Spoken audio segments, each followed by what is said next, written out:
Welcome back to hello doctor.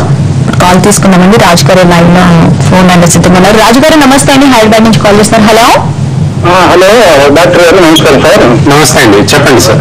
నాకు నా వయసు 54 సంవత్సరాలు సార్. నాకు లోపల ఇస్తిలా అని చెప్పారండి. అంటే లోన ఆసనంలో కొంచెం క్రాక్ ఇచ్చినట్టుండి కాస్త ప్రెస్ చేసినప్పుడు బ్లడ్ పడుతుంది సార్.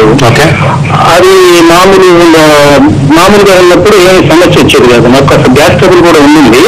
అయితే దానికి గ్యాస్ సెంట్రాల చేత మామూలు ఎండోస్కోప్ వేయించాను. ఏం లేదు అని జాగ్రత్తలు చెప్పారు, పాటించాను. ఎప్పుడన్నా ప్రెస్ చేసి కొంచెం ప్రెషర్ గా మోషన్కి వెళ్ళినప్పుడు అట్లా బ్లడ్ పడుతుండేది. అట్లా వెళ్ళినప్పుడు ఏం లేదు. తర్వాత కొంచెం బాగా ఇబ్బంది పెట్టుకుంటే డాక్టర్ దగ్గరికి హాస్పిటల్కి ఆపరేషన్ చేశారు. ఇది పిస్టులా ఉందే అన్నారు.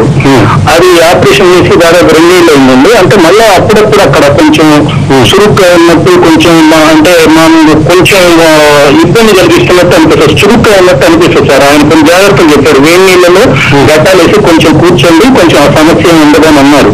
అది జనరల్గా పిస్టులా అనేది రావడానికి ఎలాంటి జాగ్రత్తలు తీసుకోవాలి సార్, కొంచెం చెప్తారు? తప్పకుండా సార్. ఇలా రావడానికి ఏమన్నా అది కారణాలు అంటే ఆహారాలలో లేకపోతే ఎట్లా సార్, అది కూడా కొంచెం చెప్పండి. రైట్ సార్, తప్పకుండా. ఎలాంటి జాగ్రత్తలు తీసుకోవాలి? అదేనండి, అర్థమైంది.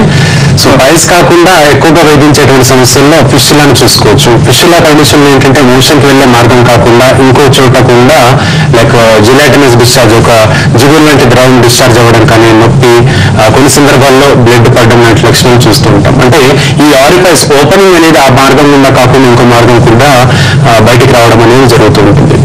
వీటికి గల కారణాలను మనం ప్రధానంగా చూసుకున్నప్పుడు ఇంటెస్టైనల్ అబ్స్ట్రక్షన్, అంటే దీర్ఘకాలికంగా మలబద్ధక సమస్యతో బాధపడే వ్యక్తులు, లేదా పుట్టుకతోనే పేగులు బాగా శ్రంక్ అయ్యి దానికొకటి కుంచుకుపోయి లైక్ 2-3 కలిసిపోయి ఉండేటువంటి పేగులు అబ్నార్మాలిటీస్ ఉన్నటువంటి వ్యక్తులు కూడా ఈ సమస్య మనం చూడొచ్చు. కొంతవరకు స్ట్రెస్ ఫ్యాక్టర్, వంశపారపర్యం కూడా సుమారుగా 20-30% వరకు స్కోప్ ఉంటుందండి. దానివల్ల కూడా కావచ్చు. ఇకపోతే ఆహారపు అలవాట్లు అడిగారు. ఆహారపు అలవాట్లను మనం చూసుకున్నప్పుడు ఎక్కువగా ఫైబర్ ఇంటేక్ ఉండేటువంటి పదార్థాలు తీసుకోవాలి. బీన్స్ కానీ, చిక్కుడు, గోరుచిక్కుడు ఇలాంటి పదార్థాలను ఎక్కువ తీసుకోవాలి. లైక్ మనం తీసుకునేటువంటి బ్యాలెన్స్ డైట్ లో కార్బోహైడ్రేట్స్, ప్రోటీన్స్ ఎక్కువగా ఉంటాయి. ప్రోటీన్ డైట్ ఇంటేక్ ఎక్కువగా ఉన్నప్పుడు ఈ కంప్లైంట్ అనేది మనం చాలా వరకు చూడకుండా అవకాశం ఉంటుంది. ఎప్పుడైతే స్టార్టింగ్ స్టేజ్లో ఒక వారం 10 రోజుల వ్యవధి నుంచి బ్లీడింగ్ అవుతుంది అని గమనించారో వెంటనే డాక్టర్ కన్సల్ట్ చేసి మందులు వాడితే సరిపోతుంది. ఓకేనండి. అయితే శ్రీనాథ్ గారు, ఇంత తక్కువ ఏజ్ లో అంటే మనకి ఇప్పుడు కాల్స్ చూసుకున్నాం 28 years లోనే ఫైల్స్ ప్రాబ్లమ్ ఫేస్ చేస్తూ ఉన్నారు. అంటే వాళ్ళు ఫుడ్ హ్యాబిట్స్ వల్ల ఇలాంటి ప్రాబ్లమ్స్ ఫేస్ చేస్తున్నారని చెప్పి అనుకోవచ్చు. ఇంత చిన్న ఏజ్ లోనే అసలు ఫైల్స్ ప్రాబ్లమ్ వస్తూ ఉంటారు. సాధారణంగా ఈ సమస్య అనేది అడాలసెంట్ ఏజ్ క్రాస్ అయిన వ్యక్తులు మనం చూస్తూ ఉంటాం. చిన్న వయసు పిల్లల్లో, 20 సంవత్సరాల పిల్లల్లోనే ఈ సమస్య చూడం. 22 క్రాస్ అయిన తర్వాత నుంచి సుమారుగా ఈ ప్రాబ్లం చూస్తుంటాం. తీసుకున్నటువంటి ఫుడ్ హ్యాబిట్స్ లో ఎక్కువగా స్పైసీ ఇంటేక్ కానీ, ఆల్కహాల్ కానీ, స్మోకింగ్ ఎక్కువగా చేసే వ్యక్తుల్లో కానీ ఈ సమస్యను చూస్తూ ఉంటాం. లేడీస్ లో కేవలం ప్రెగ్నెన్సీ డిజార్డర్స్ లో మాత్రమే, అంటే ప్రెగ్నెన్సీ సమయంలో వచ్చేటువంటి హైపర్ టెన్షన్, బీపీ పెరగడం కానీ, ప్రెగ్నెన్సీ సమయంలో డయాబెటీస్ వచ్చినటువంటి వ్యక్తుల్లో కానీ ఈ సమస్యను మనం 90% మహిళల్లో ఈ కండిషన్ లో చూస్తాం. అదే మగవాళ్ళని చూసినట్లయితే తీసుకునే ఫుడ్ అలవాట్లలో భాగంగా మనం చూడొచ్చు.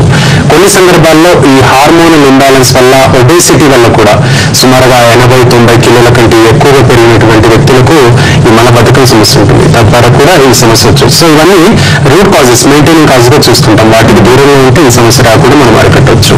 ఓకే, నెక్స్ట్ కాల్ తీసుకున్నామండి. సాంబశివరావు గారు విజయనగరం నుంచి కాల్ చేస్తారు. సాంబశివరావు గారు నమస్తే అండి. నమస్తే అండి, చెప్పండి మీ సమస్య. మాకు ఈ ఒక 15 రోజుల నుంచి బాగా టాయిలెట్ కిందప్పుడు బాగా మంట వస్తుంది మేడం.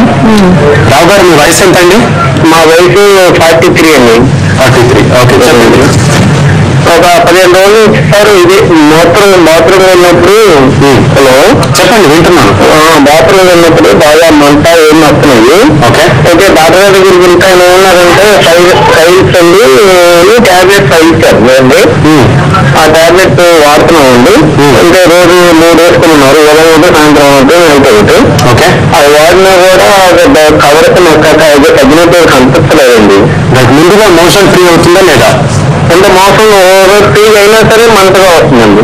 రైట్ సార్, మోసం అయినా ఫ్రీ వస్తుంది. అప్పుడు మోసం అయినప్పుడు బాగా ఎక్కువ వస్తుందండి. ఆ రోజుల్లో ఉండిపోతుంది మొత్తం అది నొప్పి. రైట్ సార్, అర్థమైందండి, మీ ప్రాబ్లం అర్థమైంది. ముందుగా మీకున్నటువంటి సమస్య ఇది పైల్ సమస్య కాదు. కాన్స్టిపేషన్ సమస్య ఎక్కువ కాలంగా ఉన్నప్పుడు ఆ భాగంలో చర్మం చిట్టుకుపోవడం వల్ల చిన్నగా క్రాక్స్ ఏర్పడడం, అందులో నుంచి బ్లడ్ పడడం, దురద, మంట లాంటి లక్షణాలు ఉంటాయి. తద్వారా మీకు ఈ నొప్పి అనేది ఎక్కువగా వస్తుంది. సో ముందుగా మీకు వాడాల్సింది కాన్స్టిపేషన్ కి మందులు వాడితే ప్రాబ్లం తగ్గుతుంది. మీరు వాడేటువంటి మాత్రల్లో యాంటీబయాటిక్స్ కానీ ఉన్నట్లయితే అది కేవలం ఇన్ఫెక్షన్ మాత్రమే తగ్గిస్తుంది. కానీ ముందుగా మోషన్ ఫ్రీడమ్ అనేది ఇంతకుముందు కాలర్తో కూడా మనం చెప్పుకున్నాం ఎలాంటి డైట్ తీసుకోవాలి అనే అంశాలు. ఆ డైట్ ని కొంతకాలం పాటిస్తూ సపోర్టివ్ గా హోమియో వాడితే మాత్రం ఒక 1 to 2 months లో మంచి రికవరీ ఉంటుందండి. నెక్స్ట్ కాల్ తీసుకున్నాం. రూపేష్ కువైట్ నుంచి కాల్ చేస్తున్నారు. రూపేష్ గారు నమస్తే అండి. నమస్తే మేడం. చెప్పండి. నమస్కారం సార్. నమస్తే అండి, చెప్పండి. కువైట్ నుండి రూపాయి మాట్లాడుతున్నాను. రైట్ అండి, చెప్పండి. అది వంశపారంపర్యం వస్తుంది సార్. ఇది అంతేనా ఇంకా డౌట్స్ ఉన్నాయా? సార్ అంతే సార్. మీ వయసు ఎంత?